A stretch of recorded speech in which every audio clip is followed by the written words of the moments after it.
Ladies and gentlemen, on behalf of Hudson Center for Latin American Studies and the Institute for Foreign Policy Analysis, it's my pleasure to welcome you to today's event on the post-Chávez era. The passing of Hugo Chávez last March has found Venezuela in a very difficult economic and political crisis. It's a paradox for Venezuela, with its huge oil reserves, to have become a distressed nation. This is largely the doing of Hugo Chávez, an autocratic, self-described Caesar of Latin America and the Caribbean. The story is now at the stage of a deep political crisis in Venezuela, due in part to the fraudulent elections to keep in power Chávez's choice, Nicolás Maduro. The disaster affects particularly countries like Cuba and Nicaragua, heavily dependent on Chávez's largesse. Well, my friends, we have news for them. The party is over. And it's over for other nations and officials as well in the Western Hemisphere. To analyze this complex situation, we have invited a panel of distinguished experts, as you can see in our program. The moderator will be Professor Robert Pfalzgraf, president of our partner institution for this event, the Institute for Foreign Policy Analysis. In particular, we thank the Lindy and Harry Bradley Foundation for their generous support for this series of conferences. And without any further ado, I leave you with Professor Pfalzgraf.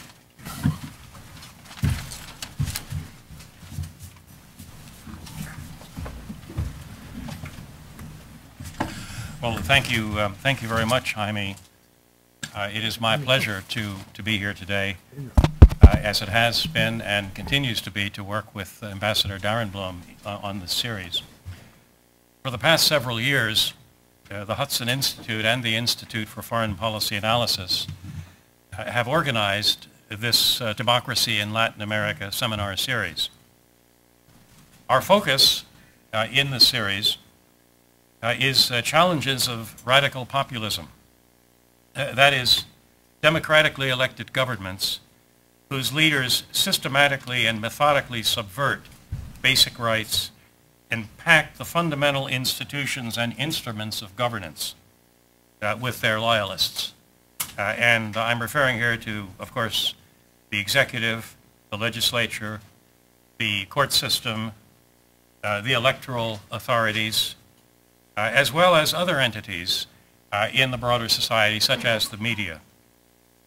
The Chávez regime represented only the most recent example of this long-standing phenomenon that political scientists and others are familiar with. And therefore, it makes a very fascinating case study for us. Today's program is a program in which we are going to address a number of key questions. I hope at least the panelists will be thinking about these questions, and maybe we will have some very useful and important answers or discussions of these questions. The first is the most obvious, and that is, what is the future of Chavismo without Chávez? Second, is Venezuela headed for a major financial crisis? Or indeed a political crisis in the aftermath of the thousands of electoral irregularities that we know about following the recent election? And closely related, what are the prospects for Nicolás Maduro as the successor to Chávez? Fourthly, will Venezuela be able to rebuild its economy and democracy in the years ahead? Fifthly, what are the broader regional implications, which of course is one of the important foci of this session this afternoon, the broader regional implications of the death of Chávez? How will populist governments in other countries in the region be affected by the departure of Chávez? Another question, number 6, that I have on my list is, what is the future relationship between Venezuela and Cuba and between Venezuela and China. This is very important for us. Seventh, and last but not least, what are the implications of all of these issues, the implications, the challenges, and indeed the opportunities for us in the United States in this exciting period that lies ahead. In order to address these and other questions, we have assembled an outstanding panel for this discussion this afternoon. Each member will have about 15 minutes, up to 15 minutes, for an opening presentation, and then we will continue with discussion among the panel members and, of course, between you, the audience, and the panel. Let me introduce each of our speakers at this time in the order in which they appear on the program and in the order in which they will be speaking. First, we have Luis Rubio. He is Director General of the Center of Research for Development, or CDAC, I believe would be the acronym, in Mexico City. This is an independent research organization devoted to the study of economic and political policy issues. Before joining CDAC in the 1970s, he was planning director of Citibank in Mexico and served as an advisor to Mexico's Secretary of the Treasury. He has served on the boards of the Mexico Equity and Income Fund and of the Central European Value Fund, and is a member of the board of directors of Panamex and Banco Obrador. Dr. Rubio also serves on the board of directors of the Human Rights Commission of the Federal District. He writes a column weekly for Reforma and is a frequent contributor to the Washington Post, the Wall Street Journal, and the Los Angeles Times. In 1993, he was given the Dag Hammarskjöld Award, and in 1998, the National Journalism Award for op-ed pieces. He is the author and editor of some 37 books, including Mexico's Dilemma, The Political Origins of Economic Crisis, Political Reform, Necessary Component of Modernity, and Sovereignty and Free Trade. He holds a diploma in financial management, as well as an MA and PhD in political science from Brandeis University, which of course, as you know, is a neighboring institution where I come from in the Boston area. Our next speaker on this panel will be Pedro Borelli. He is founder and managing partner of B&V Consulting, a financial advisory firm focused on emerging markets. His advisory assignments have included an emphasis on a wide range of countries from Russia to Spain and Latin America. Mr. Borelli was an executive board member of Petróleos de Venezuela until November of 1998. In that capacity, he was responsible for financial planning and oversight at the board level. Prior to that, he was head of J.P. Morgan Capital Corporation, Latin America, the main investment arm of J.P. Morgan.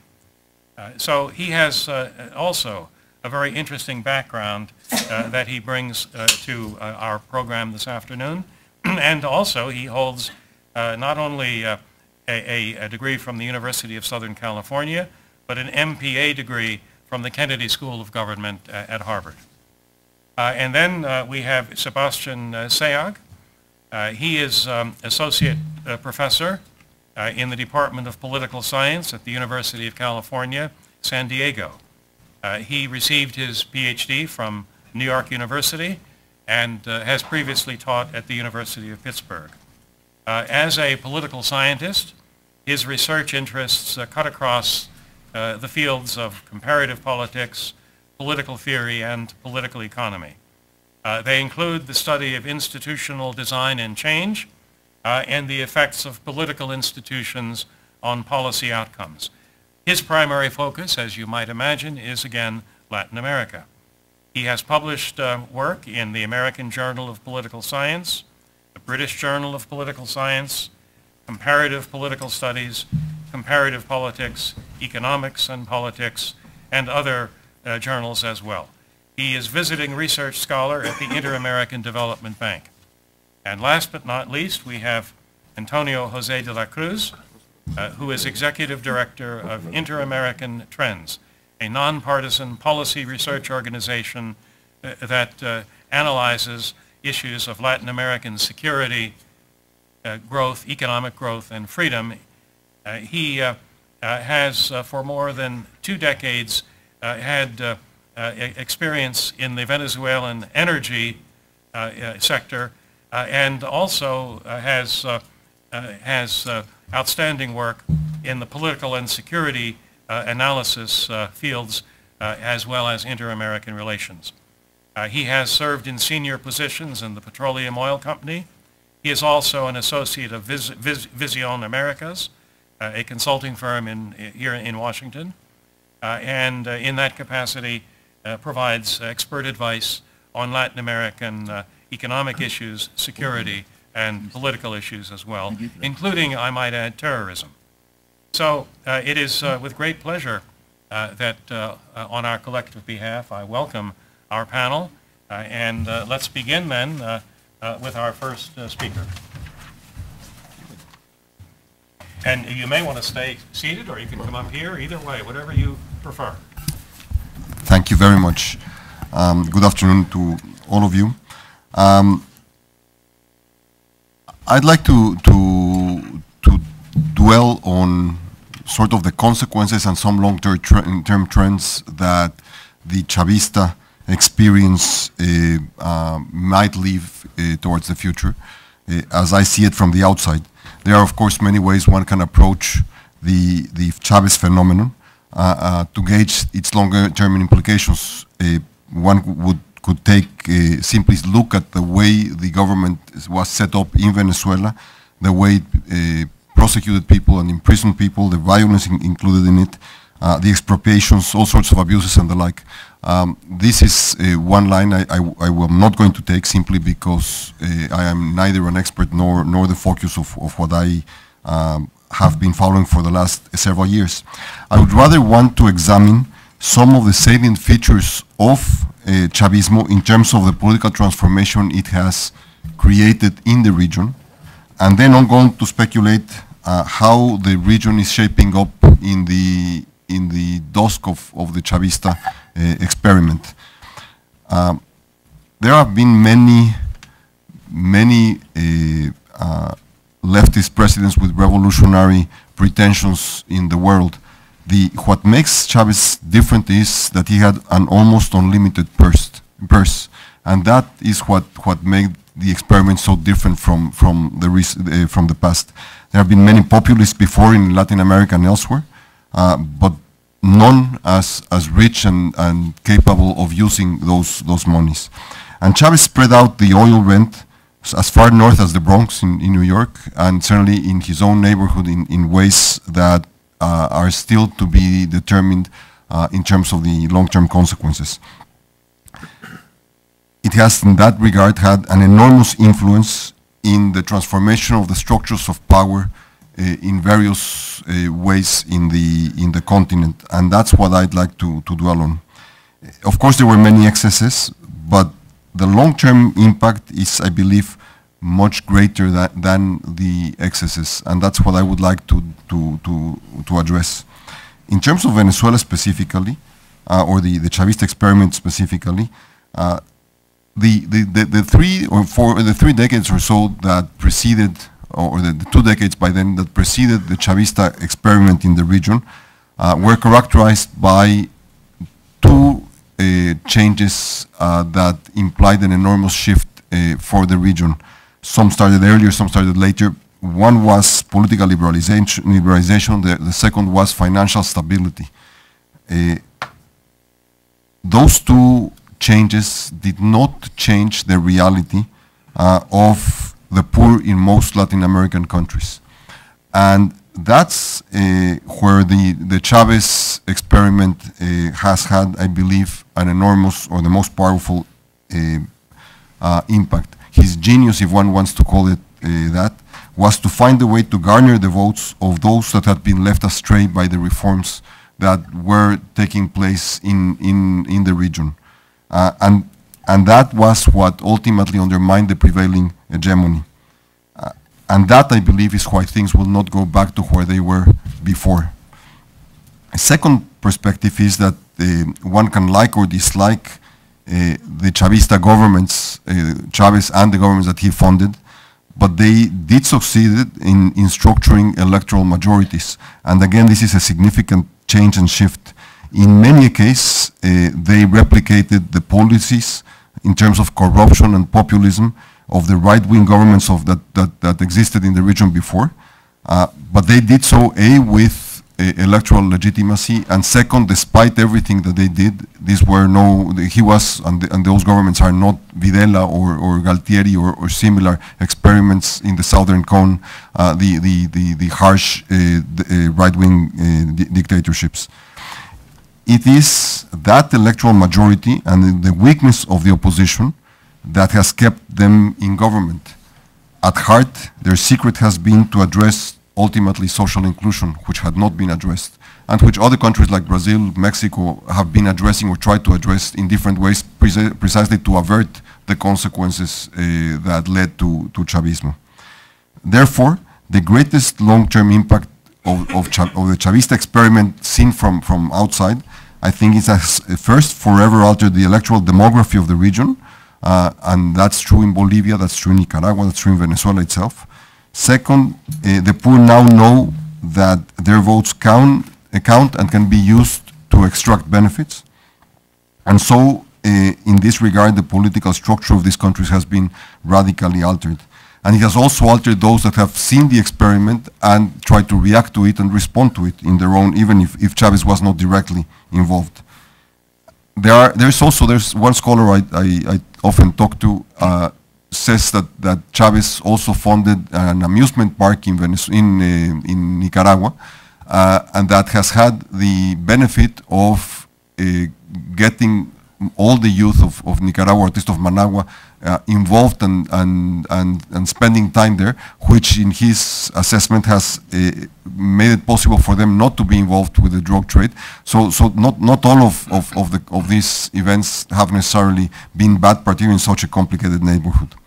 Having said this, I see 7 trends in Latin America that come at the dawn of the Chavista experiment.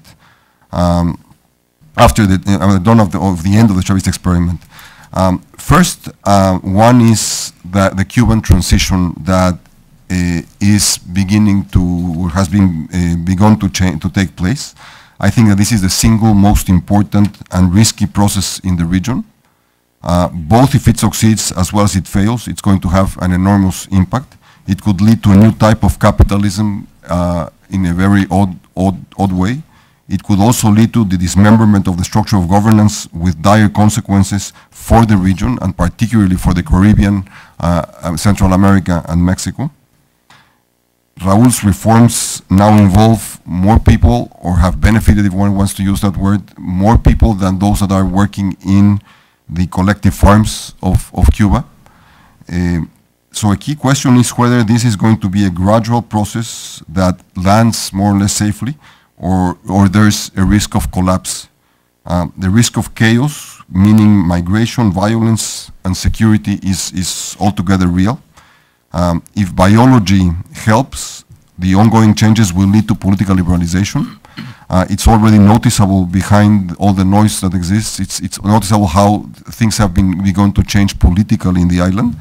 Interestingly enough, much of the opposition today is within the regime itself, which is also an important factor. I think that there are 2 key questions on how this will shape up. One is how the US government will react, whether it will be normalization at some point, for example. How will the Cuban community abroad will act upon this? These are key factors, whereas many people were betting on Fidel dying as soon as possible in order for the island to start changing. Many people today are seeing Raúl's reforms as the beginning of a process of a soft landing that might be successful. A second important trend is China's presence that continues to grow. Just two factors. It's the second trading partner in the region as a whole, and it's the second destination of its foreign investment $245 billion in 2011, so it's not small by any means. It's the most noticeable, and its most noticeable feature is its extreme pragmatism. There is no ideology in that investment.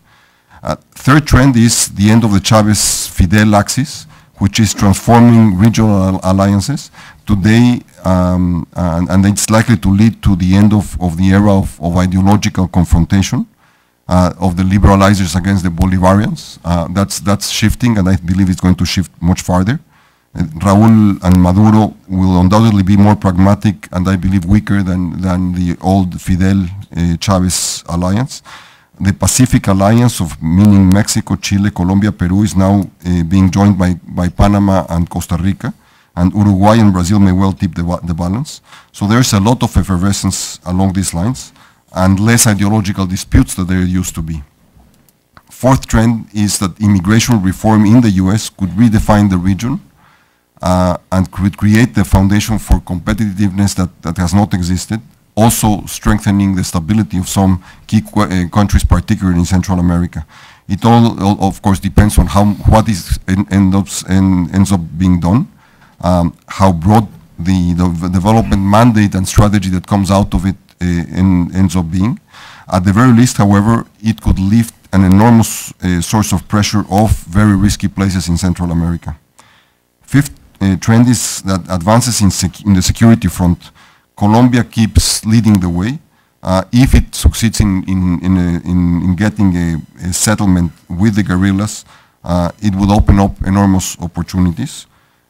There are also I think, very welcome changes towards government strengthening, towards building state capacity in countries like Brazil and Mexico. There are lots of ifs and buts in this process, and organized crime is clearly not going to cease to exist. But I believe that there's a chance that it could begin to be marginalized as governments begin to put their act together. Sixth trend is Central America will be integrated into a security and development blanket by Mexico and the US. This is the first time that the two countries are beginning to act together under the realization that the consequences of neglect could have on a frail region could be dire. And finally, in terms of the seventh trend is Venezuela, I believe, may well face a security crisis. I'm sure that there's going to be more discussion about that, so I won't mention more. Let me just conclude with a couple of key points. We may be, I believe, at the dawn of a new era of peace, pragmatism, and economic growth. One thing that will be key here is the diminution of ideology as a source of conflict. Largely because it's ever less profitable, not because anyone wants to, that some of the players wouldn't want to use it. Much more transcendent will be the pace at which the middle class continues to grow, for this is the single most important source of stability in the region. The wild card will be Cuba, where the ingredients are there for both the peaceful transition as well as for a very dire one. The collapse of the Soviet Union led to the birth of the Russian mafias, which became an enormous headache for the very strong security systems of Western Europe. If one can project that to what might happen in Central America and Mexico and the Caribbean, if the Cuban state could collapse just overnight, the issue is really serious. So again, let me simply say that biology, old passions, and an unpredictable American government constitute the crucial elements for either a successful process or a powder keg. Thank you. Thank you. Thank you.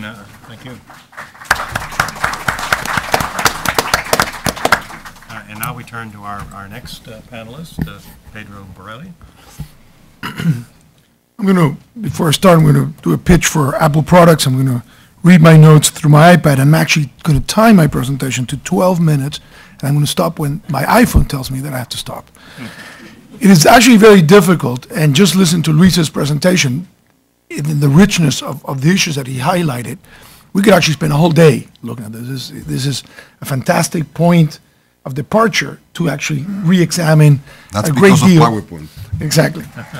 So, obviously, I'd like to thank the promoters and the sponsors of this new event to focus on issues that are dear to my heart and obviously of interest to all of you. Before I start, and before we start talking about life after Chavez, let's talk about how we got stuck right now, because a lot of what people thought was going to happen is actually in suspense right now. The whole theory of what the legacy of Chavez, what really happened, what was he riding on, is now being called to question by events in Venezuela. If we look at what happens, we could start by saying there's a combination of two unforeseen events. One is that the candidate that the Cubans considered to be more comfortable for them was actually a really bad candidate, no surprise. And that the candidate who once again took the mantle for the opposition turned out to be a much better candidate than he'd actually been before. So when we started with what was a 20% margin of difference, which people said, well, this is the sympathy vote, this is people, this is whatever, this is the Chavez sentiment, I always had questions and said, no, that's not true. A lot of that difference is because people are angry, for example, with Capriles. They felt that Capriles had been weak post-election, had run a great October, up to the election, and after that had been kind of weak, and that led to a huge disaster for the opposition in the gubernatorial elections in December. But when Capriles showed up on March 11th and decided that he was going to run, he was a completely different man. He was going to go for it. And a lot of the things that have happened deal with that same candidate just shifting and having a different attitude. When Maduro started launching, and he started campaigning way before, I've always said that the timing of the announcement of Chavez's death had a lot to do with getting ready for the election, more than when he actually might have died or not. So the whole campaign, Maduro was in campaign almost from the day on December the 8th when Chavez said, "This, if something happens to me, this is my successor." And obviously used every single trick in the book. But when the two lines cross, we actually now find ourselves in something that nobody predicted. The best electoral system in the world, according to Jimmy Carter, actually turns out to be non-auditable. And that is because it was not built to be audited. They always expected that the margin of difference would never lead anybody to challenge the results. The fact is that that reversed. And let's actually say that the results are exactly the ones that were announced, which are now down to 1.47% difference. I would challenge anybody in this room and outside this room to tell me how many of the people who voted for Capriles voted under fear, intimidation, false promises, with 3 or 4 times, who actually were resurrected to vote, or given papers when they should not have papers to vote in a Venezuelan election. So the country is not divided 50-50. The country is divided very, very differently. And every single act that Nicolás Maduro has done since then has diminished his legitimacy. Every single one. They all look irrational from our perspective. They're completely irrational from their perspective. They're not running away from what we know they did. They're running away from what they know they did. When faced with a full review of the electoral process, or the illegitimacy that comes from backing away and a commitment to do that, which was provided and given to the presidents of UNASUR, which was the basis by which recognition was granted, and by which some presidents came, thank God others didn't, to the swearing in. When they backtrack on that, it looks irrational, because it does lead to high degrees of uncertainty, illegitimacy, and reduced governability. But actually doing the audit leads to instant death. When the CNE suddenly realized that they had a candidate that had enough of a claim and that had surrounded himself with all groups of Venezuela, because the opposition was always being divided since 2004, between those who believe that every election had been a fraud, that the whole electronic system is totally rigged, that all the unfairness of the system makes the process, the entire elections process, not the tally, the process fraudulent. So you had those people who said, we don't participate, to those who said, if we talk about those things, people won't participate, and we'll just basically, the hegemony would just stay by fact that we won't go to vote. So you had two groups in between. I was always in the group that said, let's participate, but document. Let's put pressure on the CNE. Let the world know and document every single thing that's happened. Well, what's actually happened right now is that that's exactly the situation we're in. And when that happens, you're beginning to see a behavior of all the institutions of power that not only prove what everybody says, that they were in control of one man and one process, that they were not independent, but that they're actually quite thuggish. And everything that they've done, the beating up of members of Congress was horrible. But what was done before, which was a group that actually represents the minority, the opposition, actually got 52% of the vote for Congress. The minority, which through jiggering had more seats, decides you cannot speak. Unless you stop your questioning of the election, you have no right to speak in this assembly. That was probably, however brutal the images of people getting beat up are, the idea of not being allowed to exercise the rights that come from having won a popular election while you're pretending to be treated as a democratic government has been extremely costly. This is creating across the region shockwaves, governments after government, who did not fully estimate what was going on, or actually are not in a position, are not free to make their own decisions because of their dealings with Venezuela. The Venezuelan government in the region has established tremendous credibility for punitive action. Everybody understands and actually believes that what they say, they'll follow through. So if the Dominican Republic didn't like something, they got their oil suspended. If Uribe didn't like something, things were canceled. When the Spanish decided to question the election, immediately Maduro went, there's 220 companies from Spain here, reconsider.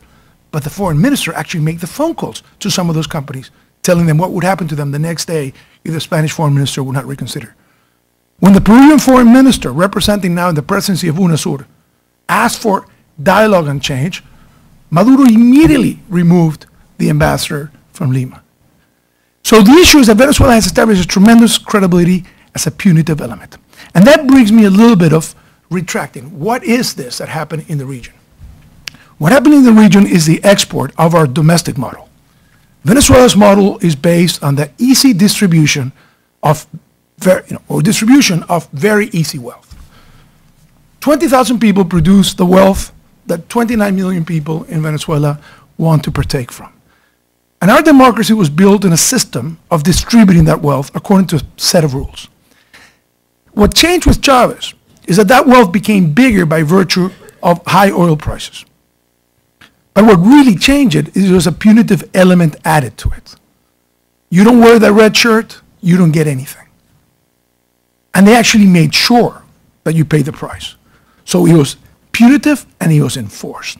Once they exported the model, they took patronage on a global scale because it not only touched that.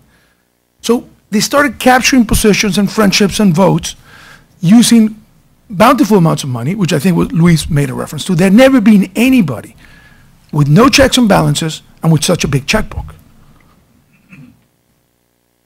Every single government in the region is afraid for one reason or the other. They're afraid of losing the benefits that they gained. They're afraid of Chávez financing elements of the opposition in their countries. Barack Obama was afraid of being called the devil. I mean, I promise you that their main concern, there was no change of policy. He just found it extremely disagreeable to be called the devil. And actually brings me to an anecdote, because I want to open this. Every session I've been here at Hudson, what is really, really good is a Q&A.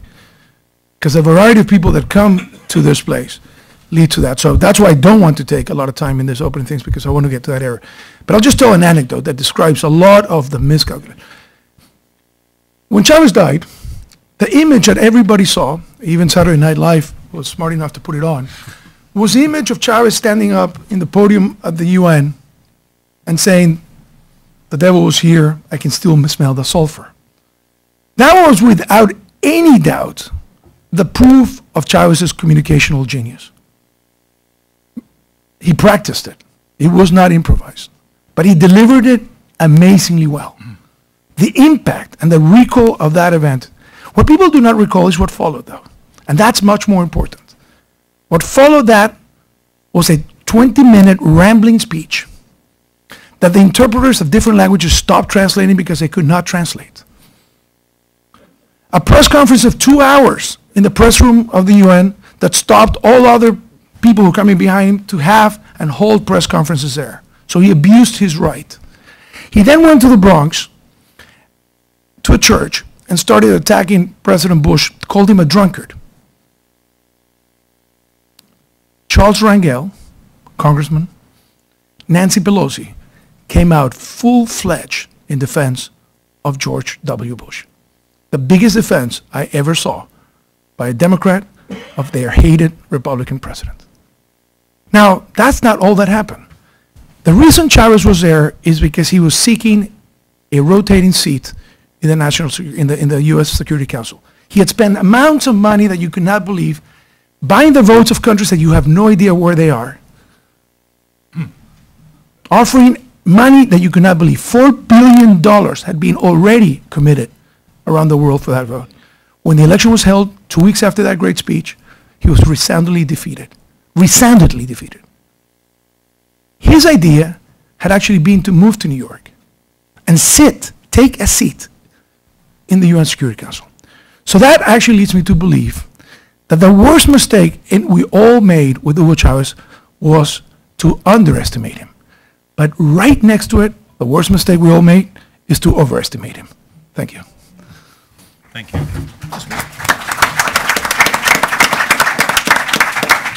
We now turn to our third speaker, Sebastian.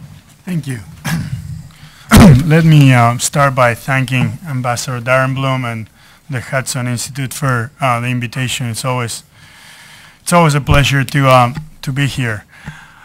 So by now, the risk of being the third or fourth person is you have to get creative. So I'll just stick to my notes, but I'll also probably will be brief.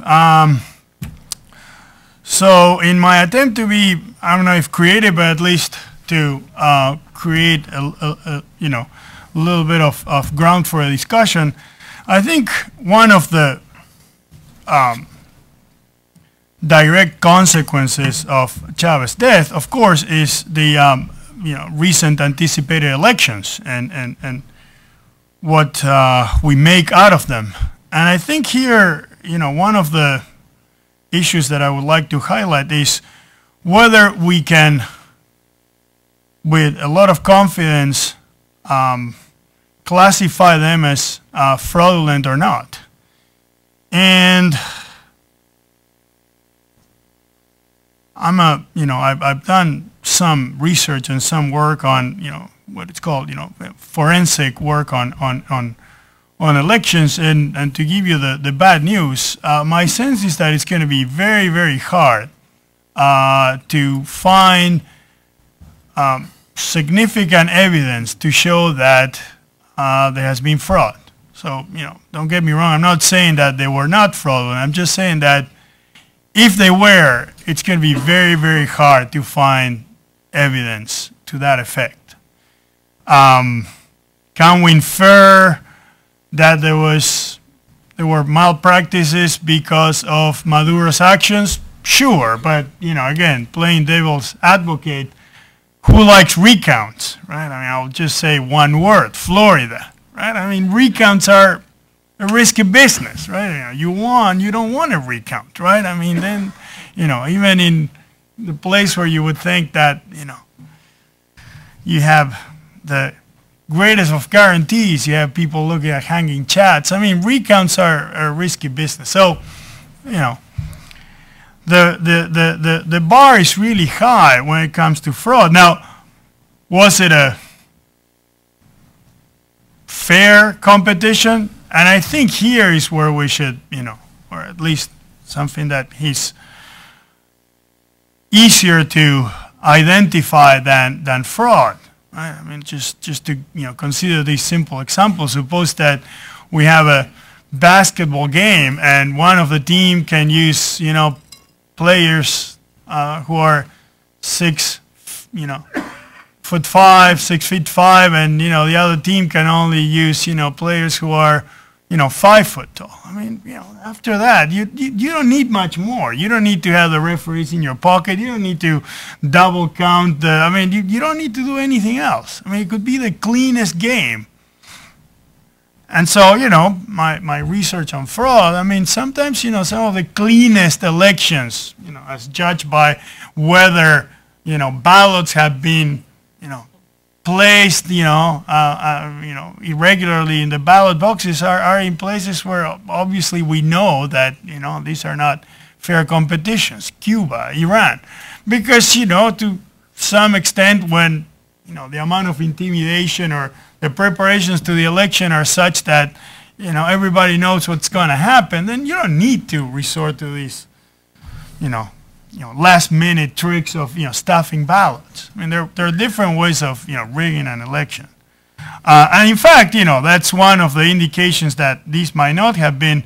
There's a long tradition of using fraud, not just to win elections, but to show the opposition we mean business, right? So these elections, or at least, have distinguished, Mexico and the Panama. What my, friends and students told me is that in the old days of, blatant fraud, it was not just about winning. It was about showing, look, we can do fraud, and we can do it in an observable way just to show everybody that we can.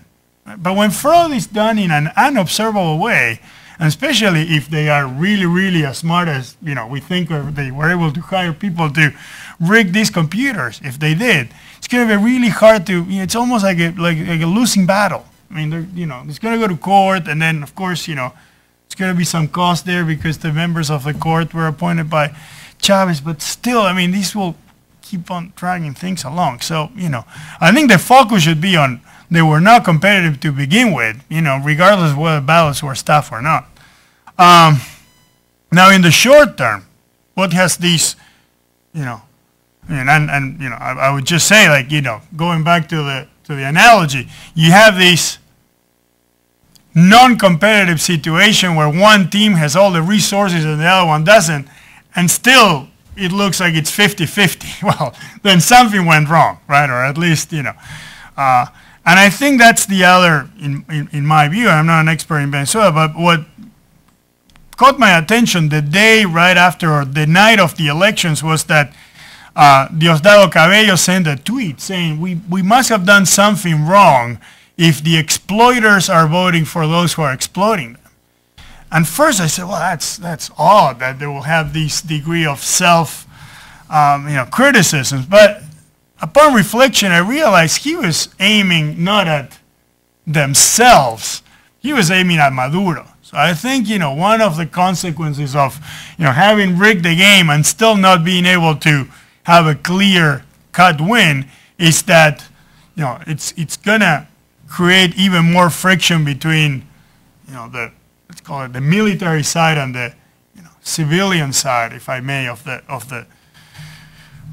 successors of the regime. So if I had to make a, conjecture, and this is pure speculation, which I'm allowed to because I'm an academic, I think, what I would keep an eye on is, on these two guys, or at least not these two guys, but the groups that they represent. I mean, I have all the faith in Capriles and the opposition and the international system, but if something is going to come, I think it's going to come from, the competition between these guys, and, who's going to do what we call in my land, Argentina, pase de facturas, somebody who will just say, look, you had your chance, you had to do it, and you were not even able to steal the election right. So, game over, and now it's my turn.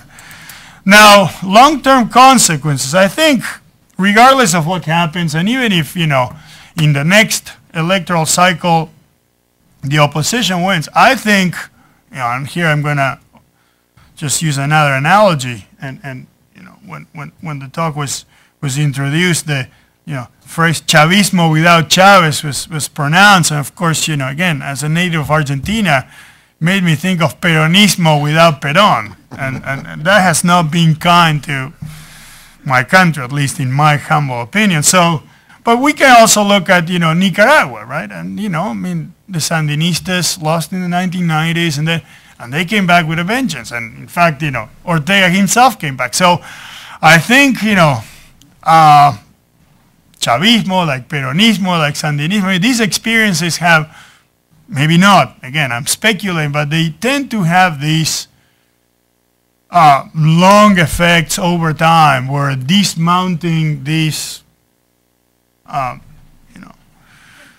political machines and the legacy and the, ideology and the emotional attachments becomes really, really complicated. So, I think there's going to be some sort of Chavismo without Chavez, however that looks like. I mean, I don't think it's going to become a, left-wing party or something much more organized. It will always be the Chavista party with different factions, and everybody will consider himself or herself a Chavista, even if they stand for the opposite thing, and it's a mess. Again, if my analogy with Peronism works. Now, how about the rest of the Latin American countries? Well, I would like to go back to were the elections fraudulent or not? And I think here, if the countries are dragged into this discussion, they're going to be dragged into a losing. They're going to be fighting this in the turf that the Maduro government wants them to be, because this can take forever. And instead, I mean, maybe what needs to be discussed is whether the competition was held under, fair conditions. And, one of another evidence that I have from my research is that it is true that, Chavez, has used used in the past his resources to engage the elites of some of these countries. But there's also a lot of, romantic attachment, just like there is for Castro. I mean, in a lot of our countries, I mean, public opinion tends to see them as these, kind of like heroes. They stand, against the empire. And so if you look at, for example, public opinion surveys, Latino Barometro, as late as 2010, I don't have access to the most recent releases. When people are asked, these are just surveys of regular citizens across the region, do you think there's a democracy in Venezuela or not? They're split along ideological lines. I mean, people on the left tend to say yes, and people on the right say no. Democracy should not be, right? I mean, just like we had the great moderation, and we believe that, there's either inflation or not, and we believe that it's either raining outside or not. I mean, democracy should not be a matter of I'm on the right, I'm on the left. So that's something that the international community should work on. I mean, there should be some clear standards of what a democracy is, regardless of whether you're on the right or on the left. But again, it's at the level of, the elites, no question about it. Right? I mean, Chavez bankrolled all sort of crazy things. I mean, again, in my home country of Argentina, I can give you lots and lots of examples. But at the level of public opinion too, and these might be people who were engaged in these programs such as the one in Nicaragua, but also people who just think that, just like with Castro, I mean, this is like, kind of like folkloric figures, like, yeah, we like Chavez, look, so he's wearing red. And so, there's an ideological component too, and that's a legacy. So finally, about the international community. Now, what would be the acid test? What would happen if there is a self-coup, or at least a coup within what would think are the followers of Chavez? What if Cabello just gives a coup and becomes the new president?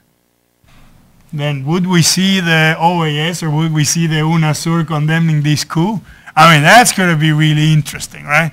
Because then, we would really, have a test of, whether the region really, values, democracy or not, or whether, it depends on who stages the coup, right? We had the case of Honduras, we had the case of Paraguay. Now, what would happen now? Would the region say Maduro was the legitimately elected president, which would be complicated for a lot of reasons, or would they stand with whomever benefits from this coup if it's a self-coup? So I leave that open, and we can talk a little bit more about this on the Q&A. Thank you. Thank you very much, Sebastian. And now we turn to Antonio. I will try to fit into it. Sure, come right up here.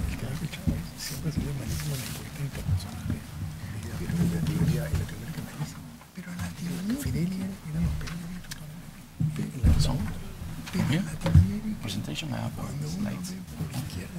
Now, we have some slides here. Is there some help that we can get with the? Okay. Good. Thank There you. we go. Thank you. Good afternoon. Since I'm in the last, I always have slides because not to be that bored after 4 presenters. Very clever. Okay. So I'm going to. Good afternoon to all. I would like to thank Dr. Jaime, Darren Blue, and the Hudson and the Patterson to this opportunity to present some ideas on this forum. Next. What happened? Okay, I'm going to present some charts to illustrate if the main project that Chávez developed in the region could be carried out with the same model. We're going to see the feasibility. Since I am in engineering, I like to see the feasibility of this project, named Socialism of 21st Century. The socialism of 21st century, its principal motive is anti-imperialist and directly challenges US hegemony in the region and the rest of the world. It is based on the pillars developed by Heinz Dietrich, a German, in 1996 and adopted by Chávez in 2002.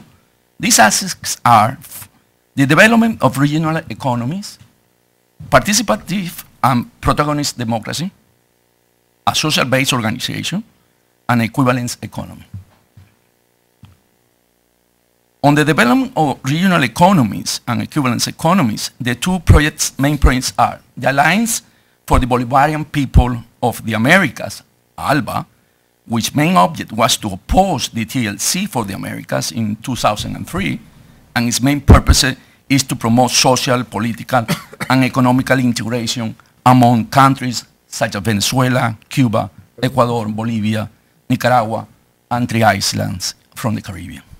The other project was PetroCaribe, which establishes a payment system that allows the signatories of this treaty to purchase oil on the market, a price for 50% up front with grace period for 1 or 2 years, and the remaining can be paid through 70 to 25 years with 1% interest when the price of oil is over $40. It's important the two date 2004 and 2005, okay, the sequence, because this was the time after the recall, Chávez recall in 2004, okay? Yeah. Let's see how that's impact. I'm going to move quickly to PDVSA because I think that's the main instrument that Chávez has for this. Let's see how that's impact. I'm going to use, okay, the oil diplomacy that Chávez, okay, used as a PetroCaribe's secret weapon, okay. We have of the region of the PetroCaribe, the agreement is 220 million barrels a day, and we supply last year 196 of the total, okay? That's important to bear in mind. Finances are there on 8 billions, okay, approximately. Let's see how that's impact in PDVSA finance. I'm taking just numbers they published last Friday on the audits they did, okay? Let's use their number. I mean, what I'm doing basically here, I'm using their numbers not to enter, because there is a discussion always if it is 3.3 or 2.8 or 2.4, okay? The numbers are being published last Friday, as I mentioned. So what we have, on the left, we have the oil production, okay? Which is PDVSA and the joint venture and the Orinoco Belt on the top. Some of that portion, okay, we can see two main portions. The 66%, which is actual, the one that PDVSA got for cash, and the other are for payments to the agreement with China, the loans with China, which is for the 9 years since 2007, 40 billion US dollar. So with exchange of oil supply. So that money doesn't count for PDVSA as a cash. The other is, the portion is given to the Caribbean countries, which are support for the financing that doesn't also enter into PDVSA cash. And the other, which is the ECA, which is Energy Agreement, Cooperation Agreement, those are Argentina, Belarus, Syria, Portugal, have the same scheme, so they also doesn't count into the cash. And the last one is the joint venture they have, because when they changed the regime in the Venezuela companies for the joint venture, they own production. So that production is not belong to the country, it's belong to the company who runs the joint venture. So it's only left of all that amount of money that they produce, is only left for money 66%. Okay? So that come to cash. Okay, that's the one who will enter to the country. And the rest is ordinary incomes, internal market, because we have for the internal market 660,000 barrels a day, okay? And they have also the Orinoco Belt and extraordinary, which accounts for 69 billions. But when you comes to the disbursement, what you pay for taxes, royalty, income, and all the contribution to the state, and the capex and opex to operate the company and the overseas projects, you got left with 51 billion without any money. So they have to take a debt of 40 billions and run after balance for 11 billion last year. If we compare there to how much they own to the companies that they don't pay last year, it's around 60 billions, okay? So that is what happened to PDVSA nowadays. It's a problem of cash flow in the moment. If we see this, just this chart I took it for the EIA, last month, in February, not last month, but PDVSA, as a US net import, only sent to the United States 542,000 barrels a day. So compare that is cash. That is the cash which is paying to the Venezuela finance income. Okay. So what is the impact on Venezuela? On the social, as you know, is the high rate of insecurity in the region compared to Honduras and Central America, high level of corruption. In the economy area, the inflation is estimated at the end of this year on 36%. Unemployment rate is around 10%. There is an excess control for almost 10 years, or 11 years. So high levels of shortage, that's indexed by the Banco Central de Venezuela, is 20%. In some cases, it's 50% like sugar, cooking oil. And they have been financing all this deficit with the monetary liquidity, have been growing 65% interannual.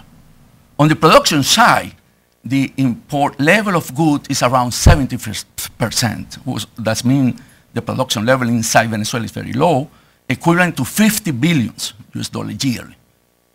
The GDP deficit estimated for this year is 50% deficit. And as you know, there is a lot of electricity shortages occurring at the moment for production. It's a problem. How Chávez oil diplomacy impact in the region? PetroCaribe has allowed Venezuela to neutralize the Organization of American States regarding what happens in the other countries and in most of the region. That have been mentioned before, okay?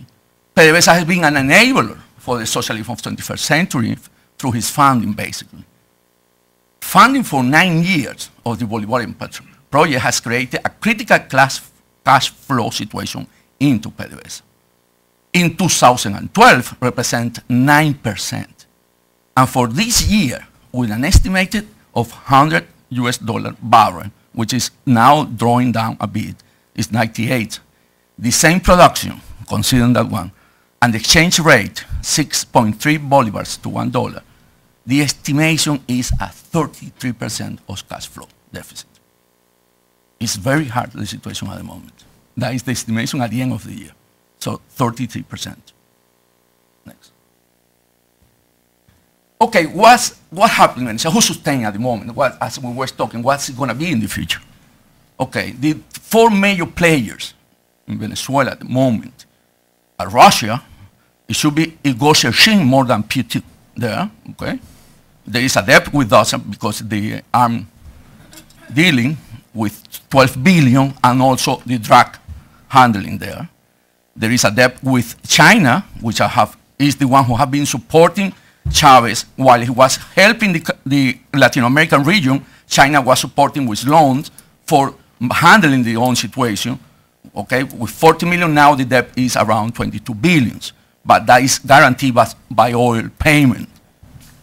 The Cuban receive around 10 billions a year, oil and cash, 198,000 barrels a day, plus the cash. So that is very important. It's around 10% of the GDP estimated in Cuba. And for Brazil, it's business of 5 billion, not that much, but it's important strategically. So those players are the one, because Russia is taking a very important role, as Pedro Mario mentioned, okay, at this moment. I think between Russia, because China doesn't want to get too much involved with, because the relationship with the States, United States, but Russia wants to set a foot, has a foot in Latin America through Venezuela and doesn't want to lose it, especially after what's happening in Syria, okay? Next. Okay, what can we expect in Latin America? Funding the socialism of the 21st century, it is difficult for PDVSA to continue doing so. Brazil is the only country with the financial capacity to assume the vacuum left by Hugo Chávez in Latin America from the point of view of money. Venezuela democracy is on the risk because of the negative economic and social scenario. It's really a risk. The continuity of ALBA is compromised, that the relationship between all the four countries. The Cuban regime stability is at stake if it doesn't get that support of the 10 billions a year. China and Russia, more Russia, will play a key role in the future of the socialism of the 21st century. And the United States should be proactive in the Venezuela political crisis. We were talking what's going to happen if there is a status quo by Cabello, how the region is going to work. Even though it's isolated, because the UNASUR is having a big role, United States have to think about it. That is my short presentation. Thank you.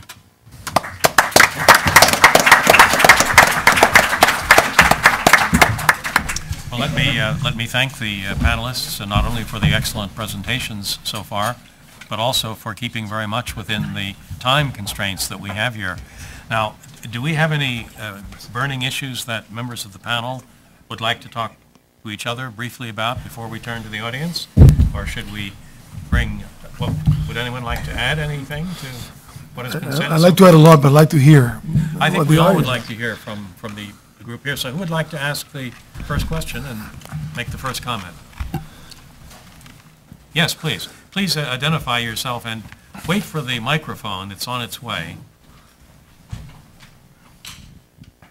My name's Elliot Wolf. I'm a regular attendee at these conferences about Central and South America. Can you, that microphone is not working very well. Can you? I think it is. Oh, now it is. Now it is. Now it is. Now it is. All right. We can hear I'll you speak now. a little louder.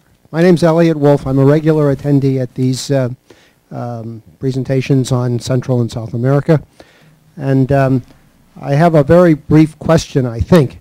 In light of the rather fragile social and economic domestic situation of Venezuela and the interest of such powerful external countries in Venezuela, including Iran, which was not discussed among the panelists, is there a possibility of an informal partition of the country along the lines of these external players and continued disintegration of the internal situation? No, this is a very important question, and you're quite right that we have not really talked about Iran, and we know that Iran and Venezuela were working in many areas together. So I would simply underscore your question and ask the panel members to say something about the future of the Venezuelan-Iranian connection. I'll jump in. There are so many, I mean, when you put a sign up, a neon sign up, that says open 24 hours a day for criminal activity, impunity guaranteed, people actually show up and see that sign very, very, very quickly. The kind of environment that Chavez generated by fault or default has created the most amazing mix of people and circumstances in Venezuela. In this same table, years ago, I've said, I'm not that concerned about China's involvement. China came in when when I was on the board of PDVSA, that's when China came in. We opened up, they put in bids, they're incredibly good citizens in terms of oil citizens. They ran their things pretty well. And in China, what replaced communism was crony capitalism with a kind of Confucianism faith, which is going back to the roots and origins of Chinese culture. And Confucianism is about long-term thinking, harmony, respect for the past. And Chavismo is short-term thinking, conflict, whatever. So that was never going to work, okay? Never going to work. The case of Russia is very different, and Antonio kind of mentioned it because we were talking about it before we came in. The case of Russia is much more dangerous. Russia has a chip on its shoulder. Russia knows that it's not got back to its old glory. And positioning themselves, putting a foothold on the same time zone, well, 30 minutes later, because Chavez also changed that, from Washington is very significant to the power players. And the first among those in Russia is Igor Sechin, now in his reincarnation as CEO of Rosneft, the largest energy company in the world. But before that, the deputy prime minister and always the man behind the power in Moscow. Speaks Spanish. He's a guy who forgave Cuba their $30 billion of Soviet debt about a month ago. So that's a much more complicated thing. Iran is mostly an outlier. It's absurd. There's nothing that we have in common with Iran. There's nothing culturally that we have in common. There's nothing politically that we have in common.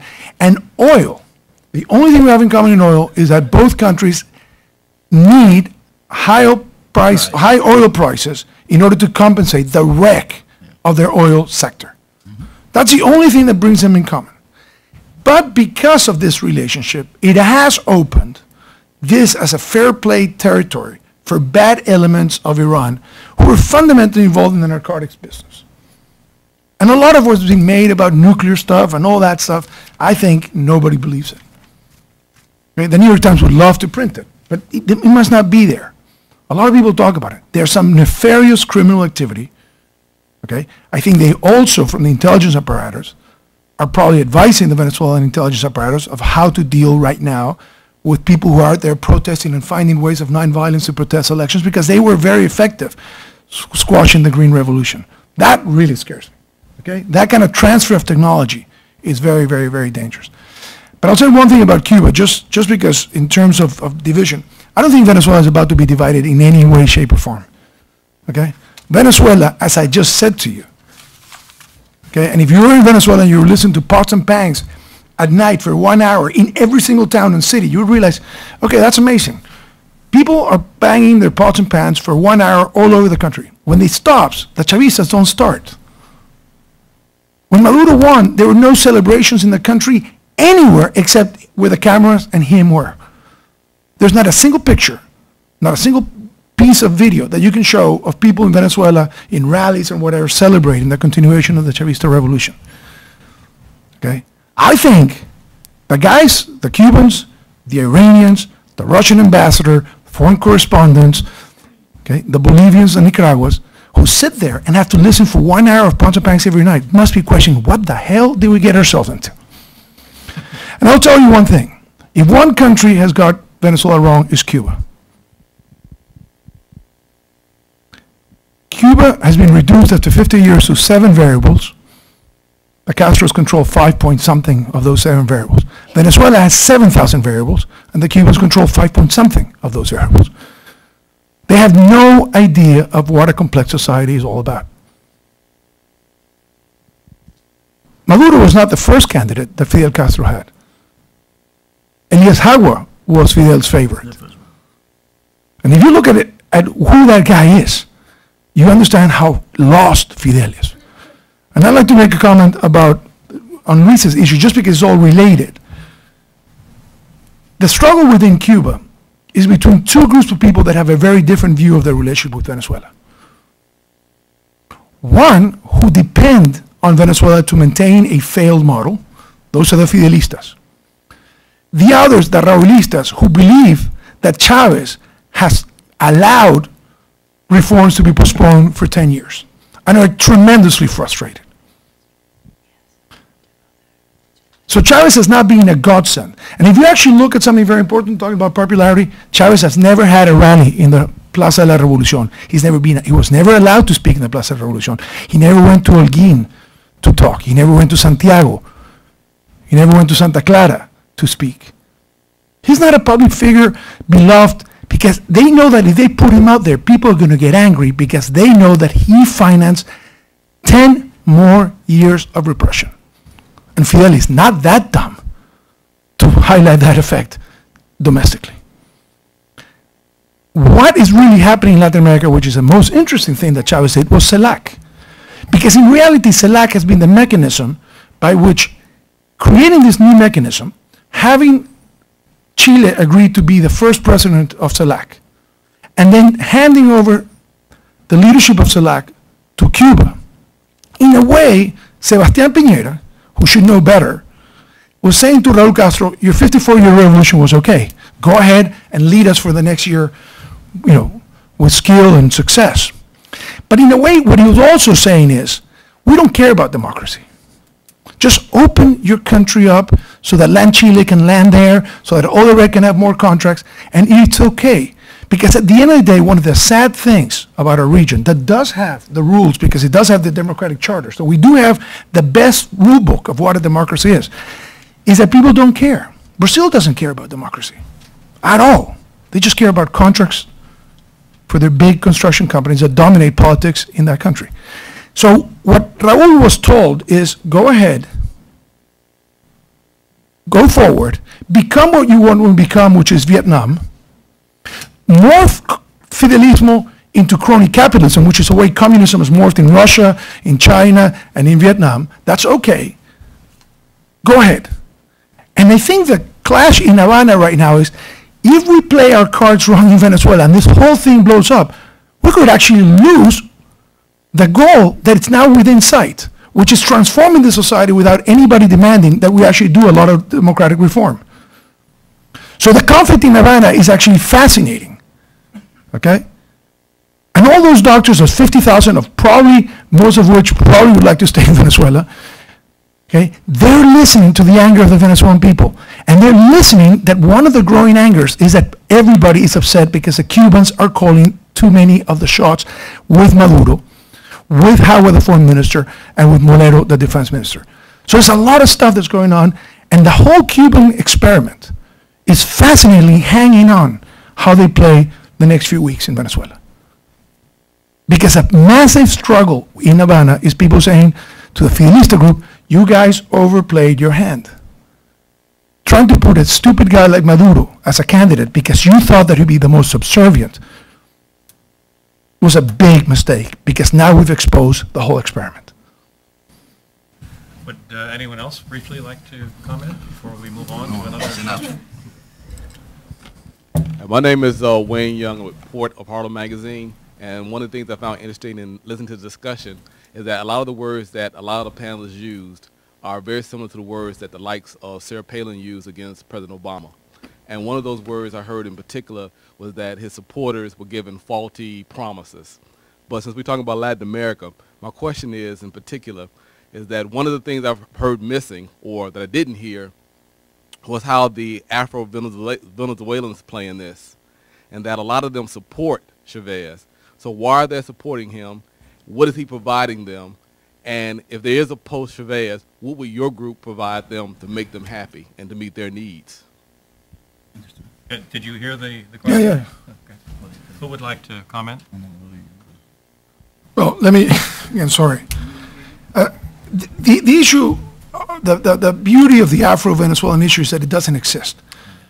Venezuela as a country, because of the series of historical issues and a fairly large, the Federal War at the end of the 19th century, Venezuela's elite was kind of destroyed in terms of the original kind of elite from the times of the colony and the independence.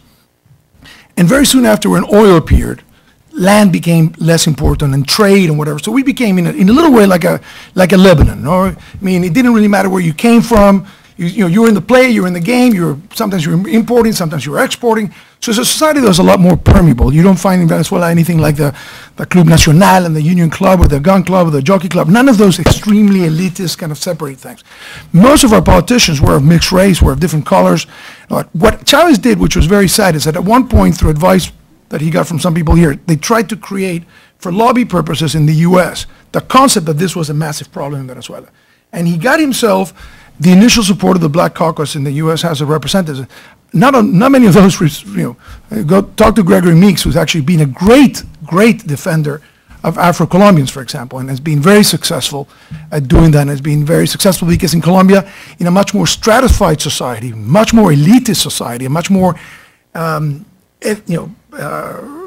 divided by race, because it's a very agricultural-based society, that's where something happened. So I think this is a Fox issue.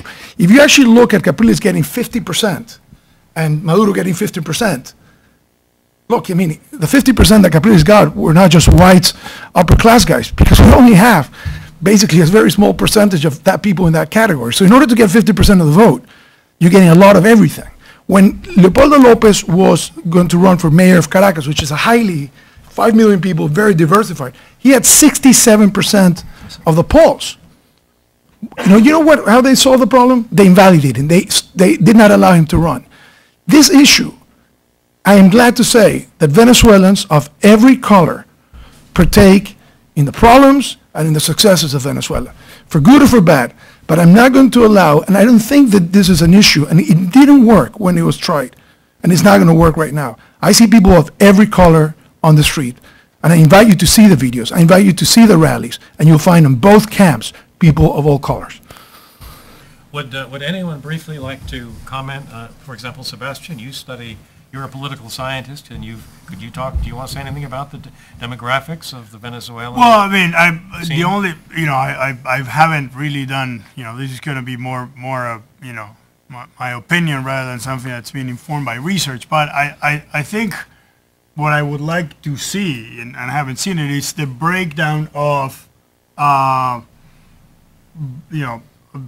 votes for either the last election, but you can also look at the breakdown of the vote in the referendum. Right. And the fact that these are, very close elections. I mean, at least, maybe you could think, that one group is compensating another, but it seems more plausible to think that, these differences are cutting across, we would think are highly demographic. But to be honest, I don't have, I haven't examined those data. I mean, clearly, if you look for, the kind of, the data that you would look in the U.S., you can look, Democratic vote, you can look, Republican vote, you can break down by demographics and survey data.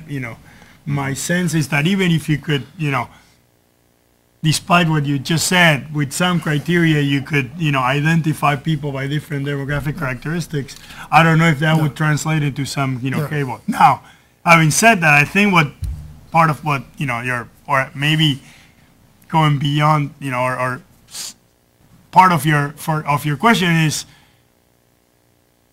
could it be, shall we take into account who supports Chavez, or initially, did he strike a chord early, in 1998 with groups that we would consider that they were, not enfranchised, either politically or socially? And I think we would all agree that the answer is yes. I think, Yeah, but show me one African American cabinet minister in Venezuela, in the Chavista administration. Oh, no, I'm just No, saying what I'm saying about is, the- I mean, this is the same issue of Cuba. It's like, the one issue they did right now in the Cuba is trying to get, and they actually made a point. But this has been a big, big issue of Cuba, where with all the talk of revolution, with all the talk of equality, black Cubans have been completely underrepresented in the entire state apparatus, in the armed forces, in state industries, everywhere. So,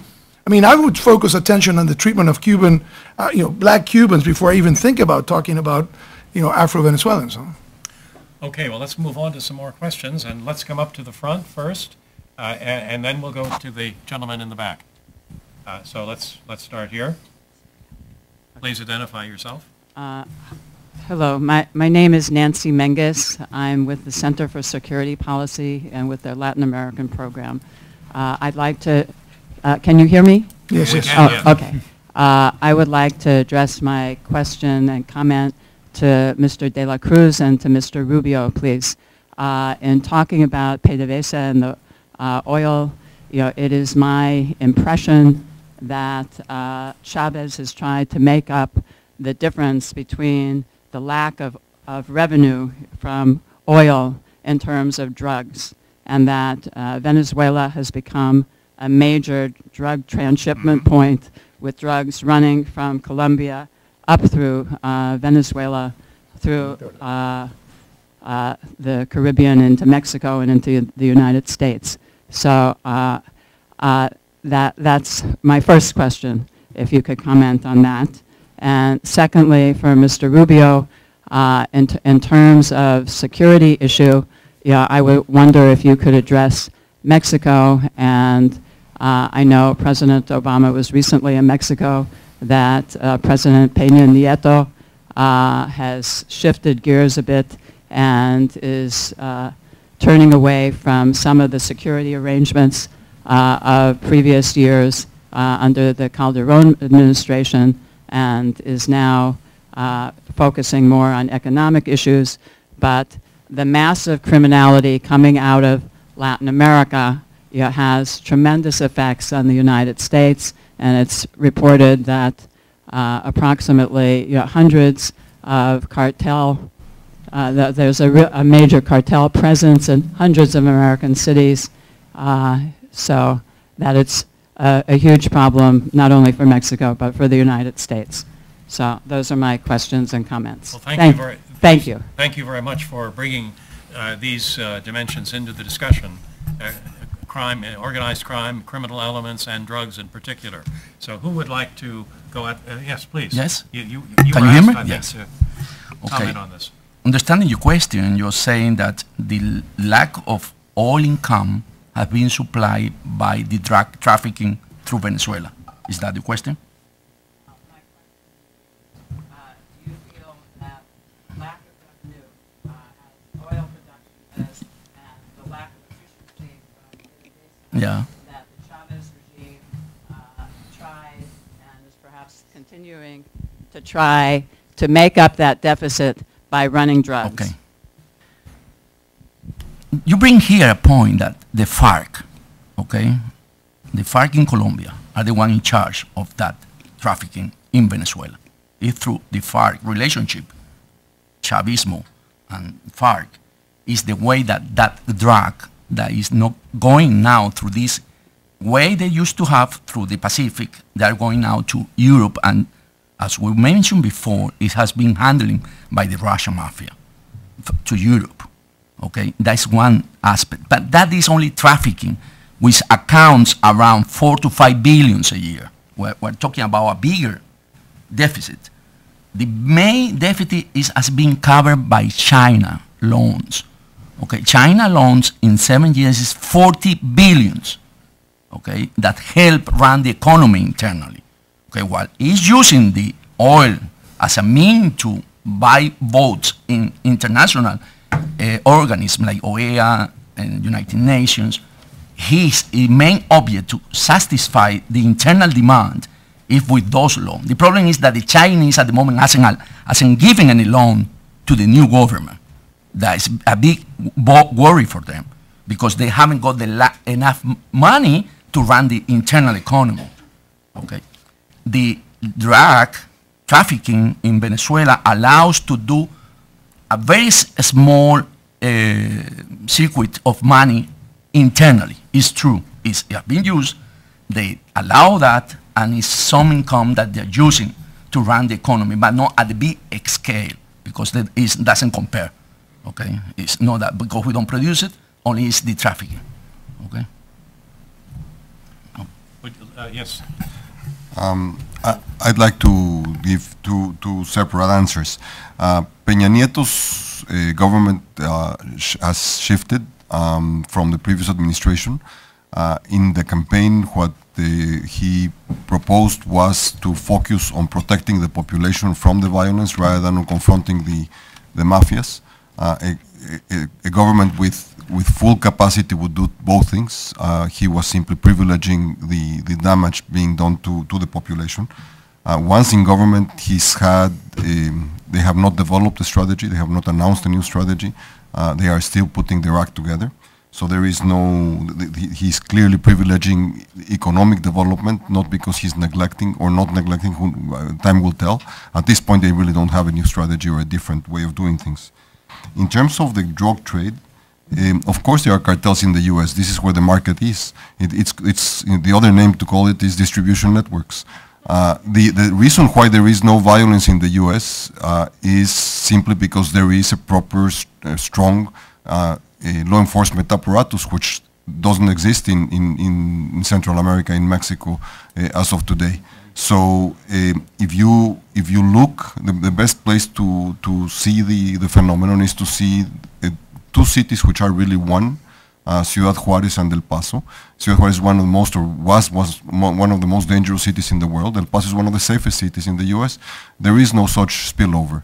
There are, of course, distribution networks, but that's because the whole problem of drugs, not the whole problem of drugs, the issue of drugs is a transit mechanism to deliver the drugs to the U.S. That does not mean that Mexico and Central American countries don't have a horrendous problem of law enforcement, of governance, of policing and the like. I mean, that's basic state capacity. That's the real problem. It's not drugs. We have a question all the way in the back here. Thanks. Hillel Fratkin of the Hudson Institute. I'm sorry, it's hard to hear me. We can hear you. Okay. My question, the question I have is, I think was first inspired by what Mr. Rubio said, which suggested that that Chavez had found an appealing or tempting formula for the politics of Latin America, and that despite his death, will have a long-term effect.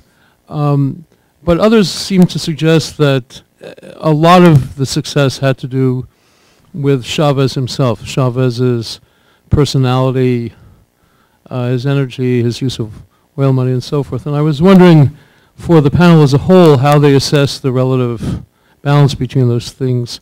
One point in one specific area of it is an issue that was raised earlier with Iran. I mean, whether Iran was embraced by Chavez, it did seem he had a particular fondness for Iran, and which seemed to have come out of the common, not merely the oil issue, but the animus, common animus against the United States. So one issue, it seems, going forward would be, does that animus remain in his successors, or was that really unique somehow to Chavez and his own ambitions? Let me just quickly say that my point is that what he found, what he developed, was the vote and the enfranchisement, as it were, of a new segment of the population that now has found a way. And I'm not talking of Venezuela, of which I know very little, but you can see that in El Salvador, you can see that in Nicaragua, you can see that in Bolivia. That phenomenon is big, to the point that other countries have been trying to react and anticipate a similar phenomenon, and that includes Brazil and Mexico. That includes Guatemala lately. So the point is that he has had, or I believe will have, a long-term effect in terms of the electoral demographic of the region. That is different from the impact on Venezuela, which is obviously by definition much greater. I think the point that you were raising, among others, was, I would simply use the word charisma. Was there something unique about Chávez that is not transferable, and therefore when you think about the future, we're talking about a unique personality, obviously, here, and is the word charisma too much of a term to use? So is that what you were asking? And I wondered if the panel could say something about that, because that does have some impact on Chavismo, it seems to me. Look, undeniably, Chávez was a unique character, and undeniably, the level of audacity, his bravado, his nonchalance, but deep below it, his checkbook and irresponsibility. Yeah. When you put it all together, it's a very powerful combination. When he died, I wrote in my blog about, which I never actually had written about it, but my first experience when I met Chávez, and he came to my house uninvited. He was running for president, had 3% in the polls.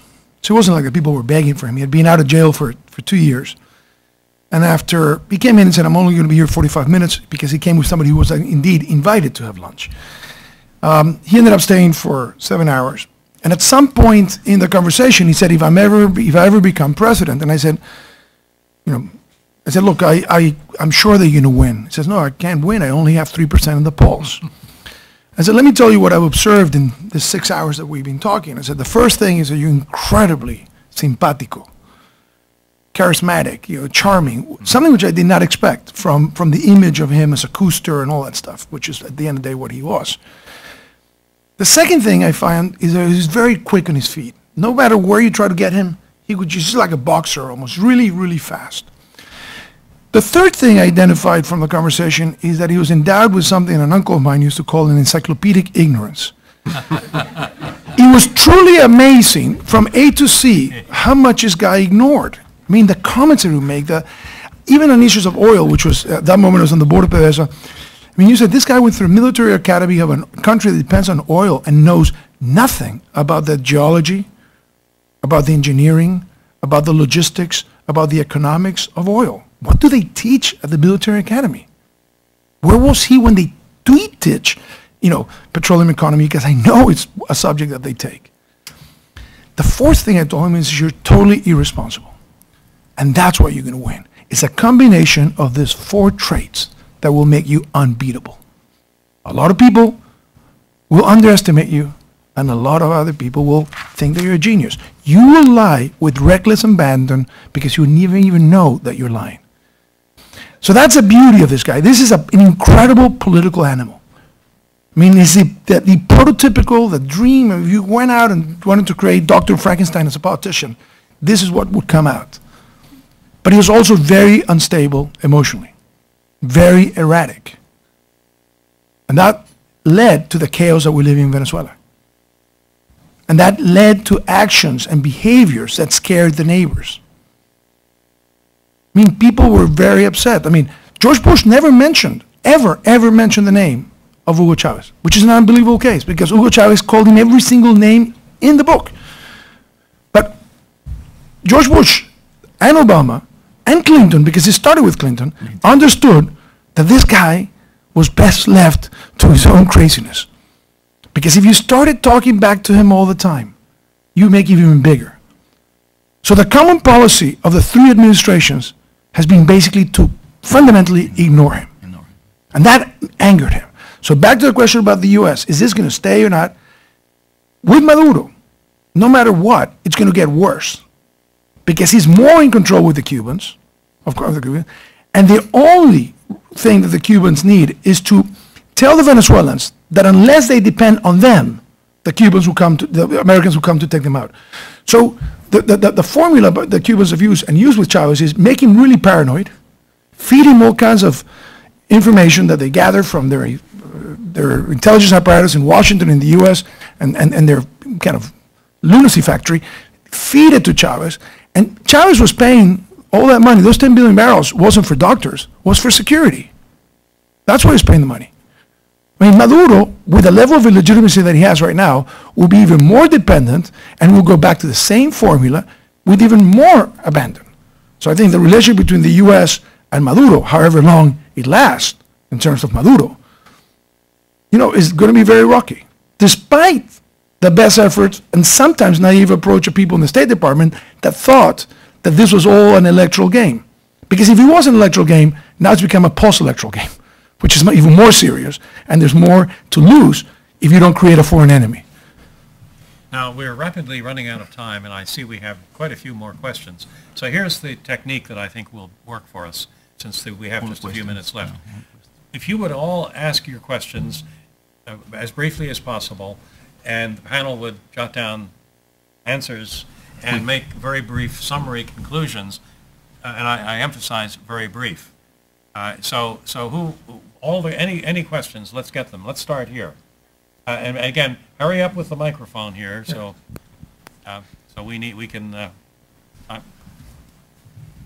yes. Elizabeth May. I met Hugo Chávez in 2010. I interviewed him, so he is very charismatic. My quick question: we have a Venezuela that is divided. We had two groups. And they're fighting each other. What can we do to fix the mess? Because it's affecting also international. What can we do from outside? Yes. Mean? Okay. Yeah, what can we do from outside? Okay, that's one question. What's the next question? All the way in the back? All the way back there? Samar Chatterjee, Safe Foundation. Listening to you, and as well as whatever I know about Hugo Chavez, his achievements from an international standpoint is great. At least he has confronted the United States very successfully all his life, didn't get killed, which happens to a lot of leaders who do. Given that situation, I would say most presidents, including Barack Obama, doesn't have that much of an achievement. He would be considered a hero, and I still see some Venezuelans not very happy. Would you comment on that? Okay, we have one or two more questions, if anyone would like. Yes, over here. This gentleman right here.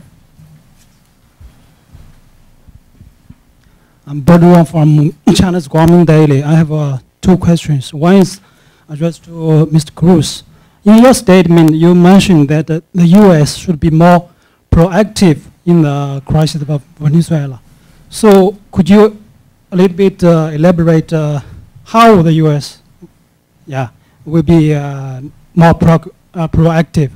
My second question is addressed to Sir Pedro. What's your assessment on the statement made by Mr. Cruz that China's $40 billion loans playing a very important role in the Venezuela economy? If the opposition leader, Capriles, coming to the president, so China's, what's your assessment about China's interests there? Thank you. Okay, we have one final question, if anyone has it, and then we're going to turn back. Yes, over here? Or is there one back there or not? No. How about right over here then? Someone had a hand up right here. Right here, yeah. Abraham Avidor, retired Foreign ex-service.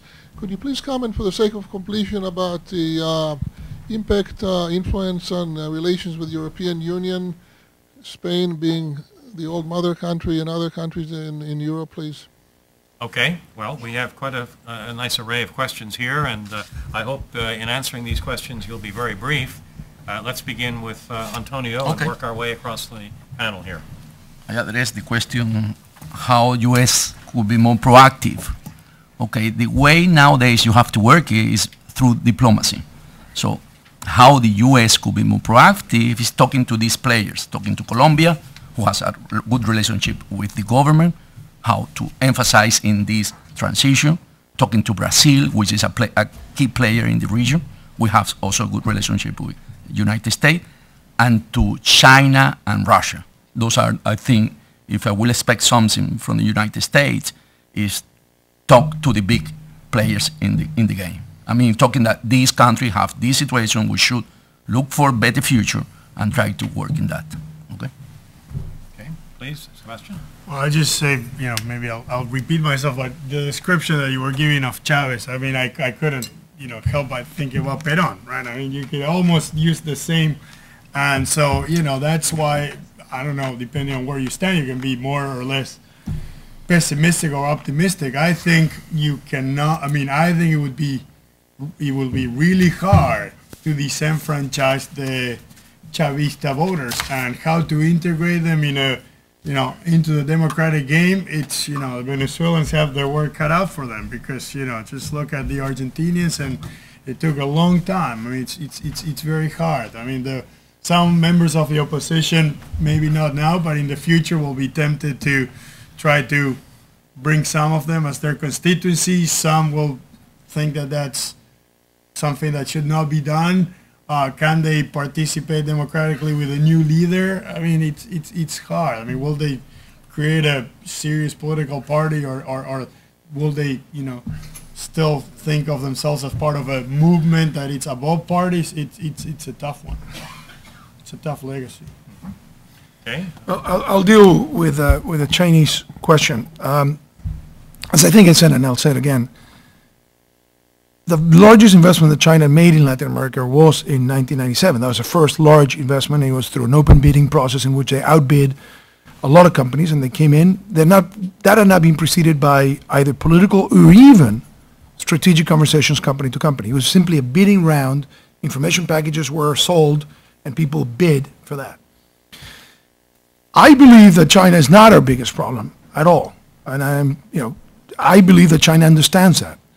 They don't want a conflict with the U.S. Remember, they import low unemployment from the U.S., and the U.S. imports low inflation from China.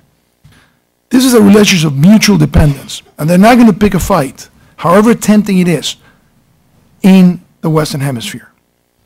The Chinese, when Chavez was about to die, Howard got on the presidential plane and went to China. Long trip, came back empty-handed. The reports are that the Chinese, who are extremely savvy and have extreme long vision and are extremely dissatisfied with what they've got in return for strategic agreements and stuff like that from the Chavistas, because of this difference I mentioned before between long-term thinking and short-term harmony and conflict. Because for example, the Chinese oil companies in Venezuela have been treated exactly the same way as let's say the American oil companies or the European oil companies, which to the Chinese is amazing, because they say, look, we've signed a strategic agreement nation to nation. Why are you treating us the same way? So there's a lot that the Chinese don't like about the relationship as Chavez set it up. And I think the message, by not putting out more money to Howard, was clearly saying, we have to get this on the right footing. Maybe with Chavez there's a dynamic, but we're not going to do it again. $40 billion, as you well know, is nothing for China. It's nothing. Okay, it's a small amount of money, particularly when it's tied both to oil receipts and to Chinese exports to Venezuela. So it's actually, in some cases, they're funding the export of technology, consumer goods, or even sometimes technical know-how. But I don't think anybody in the opposition that I know, and I know some of the people in the opposition who deal with foreign affairs, and particularly some who deal with China, I don't think there's going to be a dramatic impact to China if there's a transition. There might be an impact if we see China playing a role to try to maintain Maduro beyond the expiration date, which could be when he no longer has any more governability and the country's in chaos. So those countries, and I think the problem that Brazil has and others is when do you cut loose and try to reconnect, which they've always done. I mean, Brazil defended Gaddafi until they realized that they would be better off with the Libyan National Council. As long as Odebrecht could keep its contracts, that's fine. Okay, so they'll negotiate, but they'll do that. That's why I say I have other players and the criminal players, and if you take the ALBA map that he puts up there, and then you take the drug flows of Latin America, they somehow coincide. So if we have a deeper discussion about how ALBA and drugs relate, we have a very interesting problem here. Very interesting problem. But if I were to focus on something else, I would focus on Brazil and drugs. Because Brazil is supporting Venezuela, not supporting democracy, but in the meantime, all this lunacy that Venezuela is sponsoring within drugs is affecting Brazil, which is a #1 consumer in the region, in the whole hemisphere. It's now the main source of drugs being transported now out to Africa through Europe. And because of the consumption is not only per capita big, but it's in absolute terms very big, you're probably generating a problem that the Mexicans and even the Colombians did not have. Because you're generating the problem that comes from having a huge consumer market, and therefore the profits staying in there, the retail profits staying in the market in the hands of gangs that are probably much bigger than the institutions of Brazil. Because the institutions of Brazil, however big Brazil is, the national police is tiny. Okay, and the armed forces is only beginning to be recognized as somebody who can play a role, and maybe after they learn from Brazil, from Mexico, they're going to look at the role that they played in Mexico versus the role that they've played in Colombia and figure out what's best. No? Luis, just very quickly. In a way, the end of the Chavez era opens up enormous opportunities, partly because of his disappearance, but partly also because he exhausted some of the instruments of power, some his charisma, because it's not profitable to continue the same way. By the same token, there are many consequences of what he did, and many leftovers that will have to be squared out. In the case of Venezuela, I think that the discussion of before, whether it becomes a movement, whether it becomes a Perón-like legacy, is an open and interesting question. What I would like to underline is that we are entering into a potentially big era of opportunities that are subject to several big ifs and several things that could go wrong, but we have not had such an opportunity since the beginning of the reform era in the 1980s, and that opens up very interesting possibilities. Fully agree. On this positive note, we must end. I would, on our collective behalf, like to thank the panel for having addressed not only all of the questions that I posed at the beginning, but many others besides, and also for having sharply reduced, if not eliminated, any of that encyclopedic ignorance that we might have brought into the room. That term is one carry away from this meeting. So thanks to everybody for making this a highly successful session. Está cambiando porque no había espías del gobierno. Estaban, pero no hablaron. No, yo no.